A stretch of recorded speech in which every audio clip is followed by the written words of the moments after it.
Well, I made a mistake with one of my episodes, and I think it shows me that maybe it's time for an all-star break for your pal Sully, too.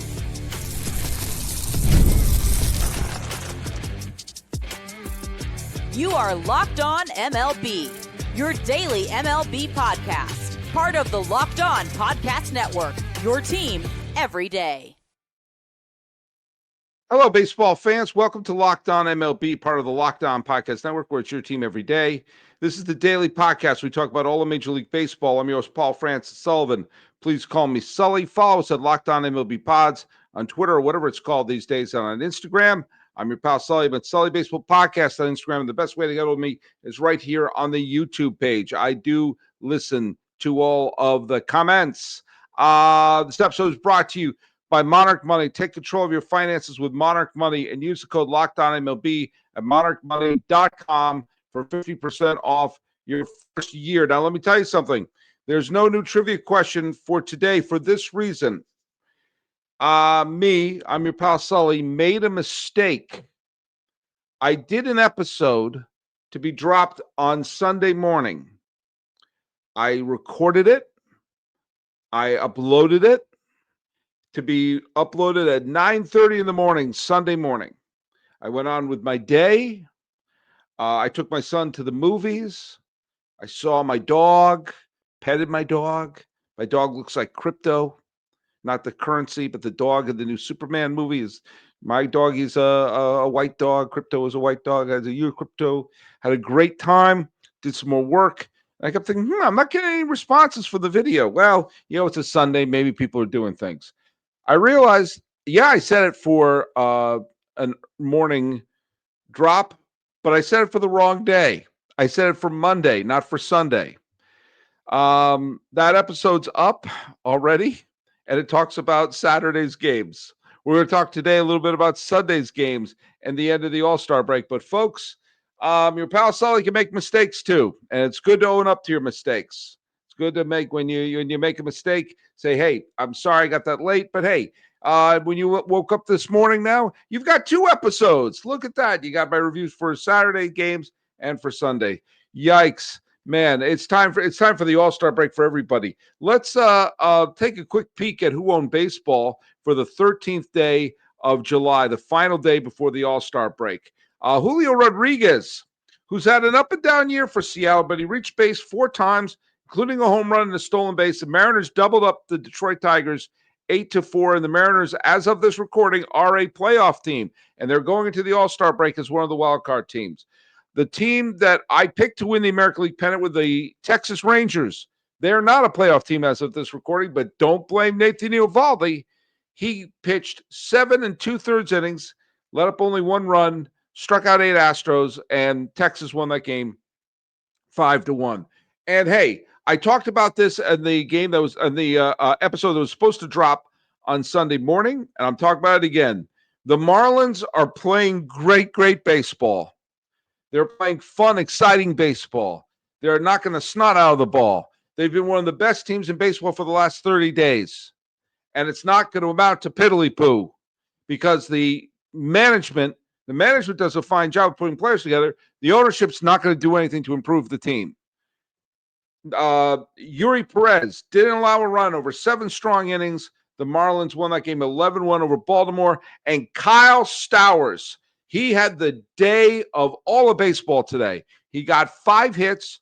He hit 3 home runs, and he drove in 6 of Miami's 11 runs, and the Marlins won again. And oh boy, did I mention, what a rotten time this has been to be a Baltimore Orioles fan as they go stumbling into the break. They may have to get another manager to replace the manager they got. But as it stands, the Marlins are just stampeding into the All-Star break. And you just, please, Marlins ownership, do something to build upon what is a fun, exciting, this month here. Keep it moving. Half wobs. Will Warren, he got the loss in the Yankees 4-1 defeat at the hand of the Cubs. He didn't pitch that badly. He pitched into the 6th. He usually has a rough first inning, and he let up a leadoff home run, but then he only let up one more run. The problem is the Yankees, if they don't get a solo home run, chances are they're not going to score many runs. And they lost 4-1. It's tough to win a game if you only got they only got 2 or 3 hits, and one of them was a solo homer. Jurickson Profar had a really good game. He got 3 singles, but the Braves lost to St. Louis. Braves are probably going to have to sell pretty soon. Andrew Benintendi, remember him? I'm going to bring him up in a later segment. He got on base 4 times, hit a home run. White Sox got edged by Cleveland 6-5. And Nick Pivetta pitched shutout ball into the 7th. He allowed 3 hits in 6 2/3 innings, but the Padres were doubled up by the Philadelphia Phillies 2-1.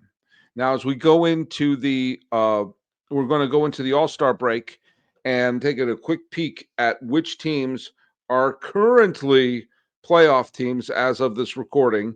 Obviously, you have the Los Angeles Dodgers and the Cubs and the Phillies. With the Phillies victory and the Mets losing a walk-off game, the Mets had a dramatic a game-tying rally in the top of the 9th, only to lose it in the bottom of the 9th. The division leaders going into the All-Star break in the National League are the Dodgers and the Cubs, who would both get byes in the wild card series. And Philadelphia is 2 games behind them. The other wild card teams, Milwaukee, who are on a 7-game win streak right now. The Mets, who lost that game to Kansas City, and with San Diego's victory, with the Phillies clobbering the Padres 2-1, big clobbering there.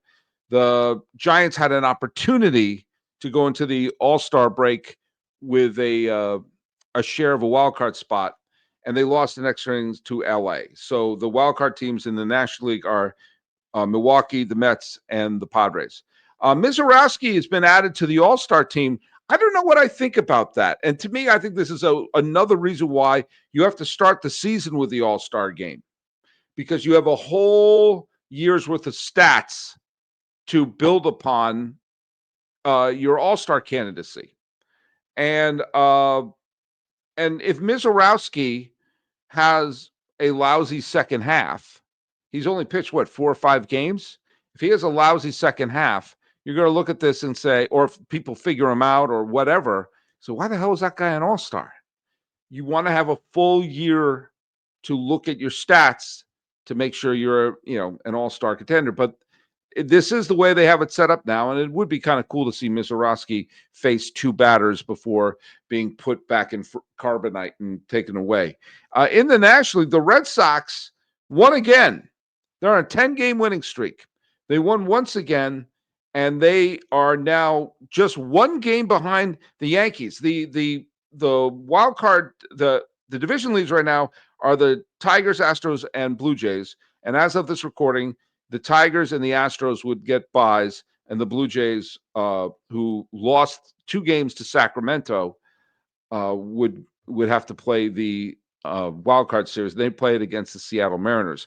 The Red Sox would play the Yankees. It would be in Yankee Stadium. But as of this recording, the Red Sox are only 2 games back in the loss column of the Yankees. They are within striking distance of leapfrogging the Yankees. Who had that on their bingo card when they basically handed Rafael Devers to the San Francisco Giants? I know I didn't. And if you're going to claim you did, I want to see it. I want to see it notarized. I want to absolutely see it notarized. So there you go. We're going to have a break. We're going to have a few days off. We're going to have the Home Run Derby, and then the All-Star Game is going to be played on Tuesday. But we also had another big event today, and it's one that is worth bringing up because it's the future of baseball, even though, let's face it, none of us know what those players will amount to. Hey, let's hear from our good friends over at Monarch Money. Now, you ever wish managing your money felt easier? With Monarch Money, it can be easier. Whether you're growing your savings or planning a big purchase, Monarch puts you in the driver's seat. It's like having your own personal CFO, giving you full visibility and control of your finances. Monarch Money is much more than a budgeting app. It's a complete financial command center, and you can track all of your accounts, investments, and spending in one place. So, in addition to managing your money, you can also build wealth. Now, do you find yourself sharing your finances with somebody like a partner or your spouse? Monarch Money can help you stay on the same page by combining your accounts and being able to see money coming in, money coming out, money being saved, and you work together. Some of us have a serious financial goal. I just finished getting my master's degree, and Monarch Money could help me build my money up so I could say, hey, Cal State Fullerton, I'll accept that master's degree and a thank you very much. And sometimes you don't know all the things you're spending. You may have subscriptions that you've long forgotten about. Use Monarch Money to control your spending. Take control of your finances with Monarch Money. Use code LOCKEDONMLB at monarchmoney.com for 50% off your first year. That's monarchmoney.com. And use code LOCKEDONMLB for half off your first year. That's monarchmoney.com. Now, the MLB Draft began on Sunday as well. The draft it's such a strange event in baseball because it isn't the same thing as the NBA draft or the NFL draft. The NBA draft, you got to see a lot of these players close up in the NCAA tournament, the Final Four, and all that. And a lot of people watch that because you have your office pools and you have those brackets that you fill out, and they go right from college basketball to the NBA. So if you're a star there, if you're a star in college, chances are you're going to be a star or at least be a starter in the NBA immediately. Same thing for the NFL. If you're a big, huge honking star who just played in the Cotton Bowl, the Sugar Bowl, the Rose Bowl, or the Minute Bowl, or the Toilet Bowl, or whatever, then if you're doing that for Alabama, Auburn, whatever, I don't follow college football. I don't know what the big teams are anymore. You're going to go right to the NFL. You're drafted in baseball, even if you're a star college player, chances are, with very few exceptions, a David Price here or Chris Sale there, chances are you're not going to be in the major leagues that year. And so it's like, okay, if you're a high school student, you may not show up for 3 or 4 years, maybe even more. And it's difficult to say, all right, here's someone I don't know, and they've all played in different levels of competition, and I hope it turns out. So you take a look at the first round draft, and you saw Eli Willits got to be the number one pick overall. Now, a lot of people didn't think he was going to be the number one pick overall. Some people thought Cade Anderson might be the number one pick overall. Some people thought Ethan Holiday, who was Matt Holiday's son and the brother of Jackson Holiday, was going to go number one. The Nats drafted Eli Willits, who is a shortstop from Oklahoma and the son of former, was he an Anaheim Angel or Los Angeles Angel of Anaheim? Reggie Willits played for the Angels for a while. And so there you go. He is a shortstop, but that could mean anything. Chances are your best players played shortstop on your high school team. So he could wind up at shortstop, or he could be a third baseman, or he could be a second baseman, or it could be an outfielder. I don't know. It doesn't always translate that well. Remember, Bryce Harper was a catcher when he was in college. A lot of times you have the shortstop because you're the best player at Psychotic State University, but as it goes on, so you're better suited for second. I don't know.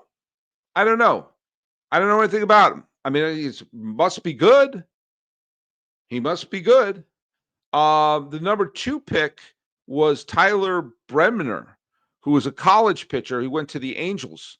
And there were a lot of other prospects that were projected to go higher than him, but it's clear the Angels looked at him and said, okay, you're a college pitcher who's probably more polished and probably find his way to the major leagues faster.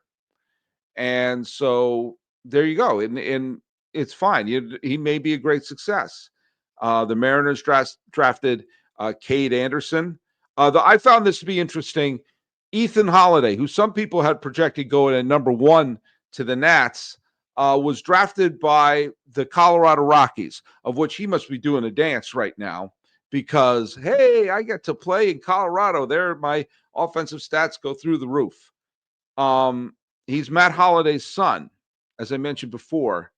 And with that in mind, Matt Holliday, of course, was a big star with the Rockies. Now his son is going to be a Rocky. I think that's really cool. I am not. I want to dispel a rumor right now. I am not a member of the Colorado Rockies front office or scouting department. I've heard rumors that say that I am. I want to put a stop to that. Stonk right now. I am not. I think that they drafted him not out of sentimentality, but probably because he was projected by a lot of people to be, and I saw a lot of mock drafts that had him going number one. And the Rockies must look around. Wait a minute, did we just land on the potential number one prospect in the draft? And keeping in mind, because they've been bad for a couple of years like this, they are not going to be able to, have the number one draft pick next year, even if they lose 130 games. So they're saying, wait, did we just draft the best player available in the draft? So I get that. I will say this, and please bear with me for a second. The very next player drafted was Liam Doyle, who I don't know.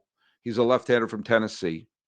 Apparently had a really, really great year for Tennessee. And the very next pitcher was very next pick was Seth Hernandez, who was a high school pitcher. Again, who was projected number 3. And then, a couple more down the line, you had Jamie Arnold, who was projected number 4, who was a left-handed college pitcher, went to the A's. And you had a couple other, and Kyson Witherspoon, who also was at high projection, was drafted at number 15 by the Red Sox. Now, why am I bringing that up? Again, I'm not a scout for any of these. And the Rockies said, oh my God, we may have drafted the top prospect in the draft, and he just happens to be the son of one of our, a fan favorite. The reason I'm asking this question is, were they better off drafting a pitcher? Because it is so hard for the Rockies to acquire a pitcher, certainly not through free agency. And aren't they better off trying to develop some of their own pitchers through their farm? You can get a hitter to want to play in Coors Field. You may get a top hitter available in the second or third round who you put them in Coors Field, suddenly start hitting like a first rounder. But wouldn't they be better off if they're trying to turn a corner eventually with this team to build a pitching staff from the ground up and from the draft up? I don't know. Watch, if Ethan Holliday turns into a perennial all-star and those other pitchers that I just mentioned don't amount to piddly-poo, then I'll just, all right, you made the right choice. And I get, they're saying, hey, if you see the player that a lot of people are projecting to go number 1 fall into your lap, I guess you got to draft that person. I'm just saying, in terms of the Rocks, you're not going to win unless you develop pitchers from within. And if you have the number 4 overall pick, you have a chance to get an elite college level pitcher in there. So again, what do I know? A lot of people who watch this show don't think I know much of anything. But the fact of the matter is, that would be what I would do if I was running the Rocks. But we'll have to look at that and see. By the way, a little preview, because we got to have a couple of days moving forward. I'm actually appearing on Locked On A's on a show, I believe, coming up. Let's just say it got spirited between me and Booney. But Booney is a great show. Go ahead and watch his show. And also, I'm going to be doing a mailbag episode, and also an episode about, someone asked me what I would do if I owned a team. And I thought that was interesting. And seeing we got a couple of off days because of the All-Star break, it's good enough time to talk about it as any. When we come back, I want to talk about the real way that we can talk about the draft and figure out how teams did at the draft, except not for this year. All right, let's hear from our good friends over at Supply House. Get the supplies you need from the site made for skilled trades, Supply House. Whether you're in plumbing, HVAC, or electrical work, Supply House is the reliable way to order products online. Their easy-to-use website is packed with helpful resources and the latest product info to help you get the job done right. Plus, with a complete inventory of over 200,000 parts from more than 400 top brands, you'll find exactly what you need delivered fast from coast to coast. You need help with an order? Supply House offers expert support and industry-leading service, so you'll always talk to a real person. And for trade pros looking for an extra edge, their free Trade Master program offers exclusive perks like a dedicated phone line, free shipping, and discounts on every order. Thousands of skilled professionals are already taking advantage, and now it's your turn. Join the Trade Master program today at supplyhouse.com/TM and start ordering plumbing, HVAC, and electrical supplies with just a few clicks. Plus, use promo code SH5 for 5% off your first order. Folks, that is supplyhouse.com. Supplyhouse.com. The only way to really do any sort of draft recap, because people say this team picked this team picked that. You don't know. I mean, you have had people, pick number one overall that have flamed out. You've had people who get picked late in the draft who are terrific. And my favorite announcer, I know this is a while ago that this happened, but I'll never forget, obviously, when Todd Van Poppel was the best pitching prospect in baseball, but he was committed to going to the University of Texas. The A's had like 4 first-round draft picks that year based on players leaving via free agency, like Storm Davis and Dave Parker, and there was a couple other ones who left by free agency. So they had a bunch of picks that they got, and they said, "Oh, what the hell? We'll draft Todd Van Poppel and see what happens." And Van Poppel was drafted by the A's. He signed with the A's to a ridiculous contract that backfired because it forced them to put him on the major league roster by such time. It basically torpedoed his career, but a lot of people thought it was so unfair that the A's, the defending World Series champion, drafted the best player in the draft, and the Atlanta Braves, who had the number 1 overall pick, got hosed because they didn't draft Todd Van Poppel. Instead, they drafted Chipper Jones. So the A's drafted someone who had a couple of decent years as a middle reliever, and the Braves drafted a future Hall of Famer. You don't know. I don't know. But let's just go back. It's 2025, right? Still? Okay. Let's go back 10 years. Let's be Superman from the Christopher Reeve years and spin the earth backwards and see what happens. The number 1 overall pick that year was Dansby Swanson. And Dansby Swanson was signed by Arizona, who then traded him away in the Shelby Miller trade. Now, Swanson's a fine player. Helped the Braves win a World Series title. Had some big hits against the Yankees over the weekend. The number 2 pick in that draft was Alex Bregman. Again, fine player. Number 3 was Brendan Rodgers. Number 4 was Dylan Tate. Both made the majors, didn't make much of an impact. Kyle Tucker was at number 5. And then you go down the list and you see some players like Ian Happ. You see some players like Josh Naylor. You see some players like Walker Buehler, Taylor Ward, Michael Soraka, Cabrian Hayes. These are all people who turned into quality major leaguers. Austin Riley. Then you'll see someone like Cornelius Randolph, which is a great sounding name, and made a $3 million bonus being signed by the Phillies at number 10, never made it to the major leagues. Garrett Whitley, outfielder, was drafted by the Rays, never made it to the major leagues. And, of course, Brady Aiken, who kept getting drafted every single year, it seems like, and was a number 1 overall pick, the biggest, huge star, never made it to the major leagues. It can sometimes happen that way. If you take a look at the second round of that year and think about those players who were, teams drafted didn't make it to the major leagues. Brady Singer was probably the top player of the second round that year. In the third round in 2015, a mere 10 years ago, you could have Brandon Lau and Harrison Bader were available in the third round. So when you think about some of those teams that absolutely whiffed in the first round, you'd be fine if you drafted Harrison Bader. At least he got yourself a major leaguer. By the fourth round, you still got Paul DeJong was Paul DeYoung. Was it what was it? DeYoung or how do you pronounce that? I'm making myself look really silly there. DeYoung. Yeah, that's what I thought. But then I said DeJong because I'm an idiot. I'm not, and I've been called worse. I've been called worse.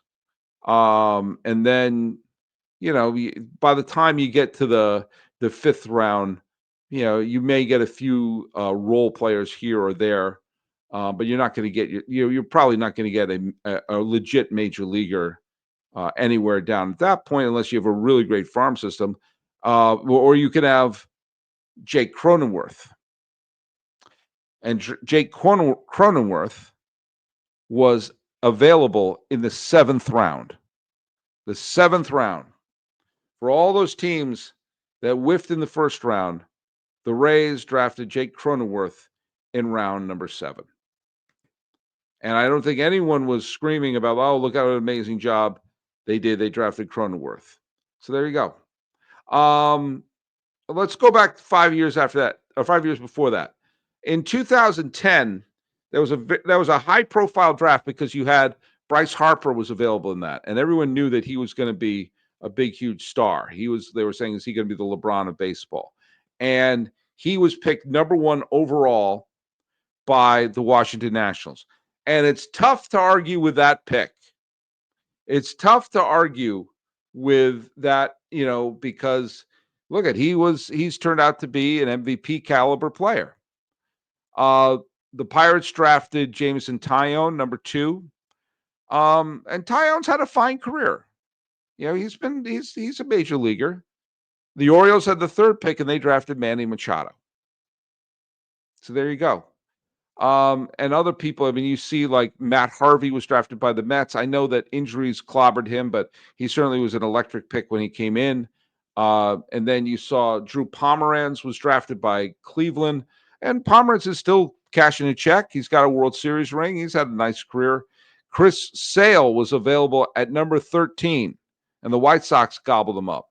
And that's something for the Diamondbacks and for the Padres to keep in mind, because Barrett Lou and Karsten Whitson, their first-round picks ahead of Chris Sale, never made it to the show. And Michael Choice and Deck McGuire, they didn't do much. Yasmani Grandal. There's a bunch of players in that first round in 2010 that gave us Harper, Machado, Sale. You have 2 in the top 10 that never made it to the major leagues. And then you got a bunch in the supplementary round that never, ever made it to the major leagues. Now, you got other players deep in the draft, like Noah Syndergaard. This is all deep in the first round. Noah Syndergaard, Taijuan Walker, and Nick Castellanos and Luke Jackson all became major leaguers. Again, if they were picked in the top 10 by the Diamondbacks or the Padres, they would have had a better day of it. And also available in the second round, just FYI, Andrelton Simmons was drafted in the second round, as was Drew Smyly, who, became a major league pitcher and had a couple of decent years. And then that third round, was anyone big in that third round? Yes, JT Realmuto was available in the third round. Keep that in mind. All the teams that whiffed in the first, you still had JT Realmuto, could have saved your draft. So we're going to come back in 2030 or 2035. I assume I'll still be doing Locked On MLB then. We'll take a peek back at this draft and see who the big ones were. And because I don't know, and neither do you. There's no way to pick. There's no way to find out, because we would have to see into the future. And if we could see into the future, I would go to FanDuel every day and win so much money that, yes, even I could afford a studio apartment in San Francisco. All right, we got the Home Run Derby tomorrow. We got 2 episodes for you today because I messed up how to upload an episode. And you may see a couple of kind of evergreen episodes because there are no games going on, and I kind of wanted to get to bed early. Talking about the Marlins winning again, and the teams are lined up for the All-Star break, and future All-Stars were drafted today. This has been Locked On MLB. I am your host, Paul Francis Sullivan. Please call me Sully.